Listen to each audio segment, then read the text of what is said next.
Tuve que colgar el teléfono. Ella susurró, «Tiene razón. Olivia es una carga. Un arrepentimiento.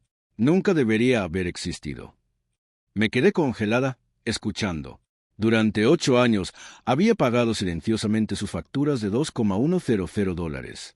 Una semana después, vendí mi condominio en el centro por $870,000. Transferí cada papel y desaparecí. Mis padres volaron de regreso de Japón. Todo sonrisas y bolsas de compras hasta que su llave no giró. El condominio estaba vacío y pegada a la puerta había una nota. Sorpresa, esto es lo que una carga puede hacer. Todo comenzó porque mamá olvidó colgar. La había llamado sobre la renovación de las etiquetas del auto, solo otra tarea que siempre manejaba. Dijo que revisaría un cajón y dejó el teléfono, pero dejó la llamada en curso. Al principio, solo escuché papeles revolviéndose, luego pasos. Una silla raspó el piso y luego su voz, tranquila y casual. «Es una carga», murmuró. «Un arrepentimiento. Nunca debería haber existido». Agarré el teléfono, el corazón latiendo con fuerza. No estaba gritando ni sollozando. Sonaba calmada, tal vez hablando con papá o simplemente pensando en voz alta.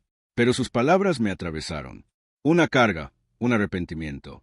Todos esos años había pagado su hipoteca, tarjetas de crédito, facturas hospitalarias repentinas. Solo ese mes había enviado $2,100 por su seguro de propietario de vivienda porque la artritis de papá estaba mal otra vez. Sin embargo, de alguna manera, yo era la carga. No colgué. Dejé que la llamada siguiera mientras charlaban y reían de fondo. El microondas pitó como si nada cruel se hubiera dicho. Cuando la línea finalmente se cortó, no lloré. Solo miré por la ventana salpicada de lluvia, mi aliento empañando el vidrio. Al día siguiente, visité mi banco, no por venganza, solo para ver mis opciones. Mi condominio estaba casi pagado. Valía $870,000. Me di cuenta de que tenía opciones. Poder que nunca les había mostrado. Me reuní con un abogado que explicó cómo vender en silencio y desaparecer. Cuando me dijo la cifra final, no sentí nada, como si estuviera cableando un circuito que no entendía completamente. Pero sabía lo que tenía que hacer. No le dije a nadie, ni a amigos, compañeros de trabajo o vecinos. Fui al trabajo, sonreí a los baristas, saludé a los vecinos y envié mensajes de texto «Que tengas un gran viaje». Cuando mis padres se fueron a Japón, un viaje parcialmente financiado cuando refinanciaron su condominio el otoño pasado con mi ayuda. Luego empaqué mis cosas en silencio. Vendí el condominio, transferí la propiedad, redirigí el correo y desaparecí. Los dejé disfrutar sus viajes hasta que encontraron la puerta cerrada y una nota pegada allí. Sorpresa, esto es lo que una carga puede hacer. Nunca solía pensar que importaba. Eso vino después. Al principio, simplemente era la responsable, la que arreglaba todo. La hija que notaba los detalles, pagaba las facturas a tiempo, trabajaba duro, ganaba dinero decente y no pedía nada. Al comienzo, las peticiones eran pequeñas. La artritis de papá se agravó. ¿Podía cubrir la factura del agua? ¿O la matrícula de mi hermano vencía? ¿Podía ayudar? Dijeron que me reembolsarían. Nunca lo hicieron. Luego dejaron de fingir. Cuando las ventanas nuevas costaron $1,800 después de una tormenta, pagué. Cuando el auto se averió en la primera 5, transferí dinero. Cuando los impuestos a la propiedad estaban atrasados y mamá lloró, envié dinero ese mismo día. Después vinieron cuentas conjuntas, una tarjeta de crédito familiar solo para emergencias. Luego mi nombre aterrizó en su hipoteca solo por un tiempo para ayudar a refinanciar. En silencio mi puntaje de crédito empezó a caer. En silencio completamente como moretones bajo la piel. Una vez pregunté sobre un cargo de $2,900 en una tienda de muebles de lujo, papá se rió. «Pensamos que no te importaría. Apenas gastas en ti misma», dijo mamá. «Además, es para el condominio. Es tuyo también». Técnicamente, cuando mi tío necesitó cirugía, simplemente me enviaron la mitad de la factura. Sin preguntas. Sabían que pagaría, y lo hice. Cuando la boda de mi hermana necesitó un depósito para el lugar, me desperté a las 3 de la madrugada para ver un cargo de $6,700 en mi aplicación bancaria. Lo miré, entumecida. Me seguía diciendo a mí misma que estaba bien porque seguramente harían lo mismo por mí. Pero nunca lo hicieron. Me mudé 2 veces en 3 años. Nadie ayudó. Una vez tuve bronquitis tan fuerte que apenas podía hablar. Le envié un mensaje a mi mamá preguntando si podía traer sopa. Dijo que estaba demasiado cansada de su clase de pilates. Llegó mi cumpleaños, enviaron un emoji de cupcake. Espero que sea bueno. Sin llamada, sin visita. Pero cuando llegaban sus cumpleaños, aparecía con flores, regalos, reservas para cenar. Un año, lo olvidé. Mi mamá no me habló durante 3 semanas. Me decía a mí misma que estaba bien. La gente muestra cuidado de diferentes maneras. Tal vez no estaba dando suficiente. Así que di más. Trabajé más duro. Me aseguré de que siempre tuvieran dinero. Una noche finalmente hice los cálculos. $2,100 cada mes durante 8 años. $201,600. Pero nunca lo pensé de esa manera. No hasta la llamada telefónica. Es una carga. No olvidada, no pasada por alto. Una carga, un peso, alguien que hacía sus vidas más difíciles simplemente por existir. Escuché la taza de café de mi papá tintinear. El Seattle Times crujiendo. El suspiro tranquilo de mi madre mientras estaba de acuerdo. Deberíamos haberla enviado lejos cuando cumplió 18. Estaban planeando su viaje a Japón mientras yo estaba sola en un apartamento alquilado en Capitol Hill que había pagado en efectivo, cambiando silenciosamente las escrituras de mi propiedad. Guardé cada correo electrónico, cada recibo de transferencia, cada captura de pantalla. El condominio que había comprado, mi lugar de ensueño con vista al agua, ahora estaba vacío, muebles donados, cuentas cerradas, mi nombre borrado de todo lo que una vez compartimos, cada vínculo cortado. Sin embargo, no les dije. Todavía no. Quería que lo sintieran. Ese momento llegó antes de lo que esperaba.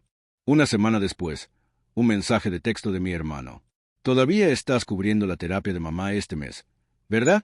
Sin saludo, sin charla, solo la misma suposición. Respondí, por supuesto. Luego cancelé el pago permanentemente. Ese fin de semana, publicaron fotos desde Tokio. Papá sonriendo junto a los cerezos en flor. Mamá con una bufanda de seda. Tomando té. Pie de foto. Todavía viviendo nuestra mejor vida. Vi el clip 2 veces. Vi el anillo de oro en su dedo. El que compré para su 35 aniversario. Nunca habían dicho gracias. Si estás listo para ver qué hace Olivia a continuación, como sus padres finalmente descubren la verdad, asegúrate de presionar suscribirse para no perderte el próximo capítulo de su historia. Llevaban ese anillo como si siempre hubiera sido suyo. Cerré sesión en Instagram y no miré de nuevo. La transferencia final de dinero estaba completa. Los compradores tenían las llaves del condominio. No había dejado nada atrás. Ni una sola foto, ni una taza, ni un gancho para abrigos. Solo una nota adhesiva brillante en la puerta entregando una tranquila sorpresa. Ya no era su banco. Ya no era su arregladora. Ni siquiera era su familia. Era la tormenta que nunca vieron venir. Volvieron de Japón un jueves. Sabía la fecha. Rastreé su regreso como patrones climáticos de Seattle, metódicamente, no por miedo, sino con calma, preparación determinada. Su última publicación en Instagram eran copas de vino de ciruela levantadas bajo linternas brillantes. Pie de foto, la familia primero. No me inmuté. El condominio ya estaba vendido. Pero ellos aún no lo sabían. Aterrizaron, bronceados, sonriendo, rodando maletas a juego por Seatac, convencidos de que todo estaba como lo habían dejado. Convencidos de que todavía estaría esperando, leal, callada, útil. Pero no lo estaba. Probablemente imaginaron entrar al garaje, bajar del ascensor y volver a la vida que yo había financiado durante 8 años. Pero el garaje estaba vacío. Sin auto, sin luces encendidas. Sus llaves no encajaban. Podía imaginarlo perfectamente. Papá frunciendo el ceño, girando la cerradura, convencido de que más fuerza ayudaría. Mamá probando su juego después. Ambos parados en el felpudo de bienvenida, desconcertados, esperando explicaciones. Luego lo verían. Una nota adhesiva de neón del vendedor en la puerta principal. Imposible de ignorar, escrita en tinta negra gruesa. Sorpresa, esto es lo que una carga puede hacer. No firmé mi nombre. No lo necesitaba. El buzón desaparecido. El sistema de seguridad desactivado. Los servicios públicos transferidos. La JOA actualizada. Las fotos enmarcadas en las paredes del pasillo desaparecidas. Las toallas de lujo que les di la Navidad pasada donadas. Incluso el letrero de madera, hogares donde está el corazón, tirado a la basura. El lugar estaba impecable. Como si nunca hubieran vivido allí. Como si hubiera limpiado cada rastro mientras ellos estaban bebiendo vino de ciruela y tomando fotos en Japón. No lo hice para lastimarlos. No fue venganza. Fue simple. Fue necesario. Fue el paso final que necesitaba para respirar de nuevo. Empezaron a llamar, por supuesto, una y otra vez. Al principio estaban desconcertados. Oye, estamos encerrados afuera. ¿Puedes llamar al administrador del edificio? Luego, el código del garaje cambió. Y finalmente pánico. ¿Dónde está el mobiliario? ¿Por qué no funciona el wifi? ¿Por qué tu número está desconectado? No respondí. Para la medianoche habían llamado a todos, a mi hermano, primos, vecinos del edificio. Se convencieron a sí mismos de que era un error o un robo o tal vez alguna broma retorcida. Luego mi mamá llamó a mi línea de oficina, la que nadie usa nunca. Dejó un mensaje de voz, su voz temblando. Olivia, por favor solo dinos qué está pasando. Estamos en un hotel. El condominio está vacío. Los vecinos dijeron que un camión de mudanza estuvo aquí la semana pasada. ¿Fuiste tú? ¿Pasó algo? Sí, pasó algo. Los escuché. He guardado ese mensaje de voz. Lo reproduzco a veces. No porque me haga feliz, sino como recordatorio, incluso después de llamarme una carga, drenar mis ahorros, empujarme a un lado.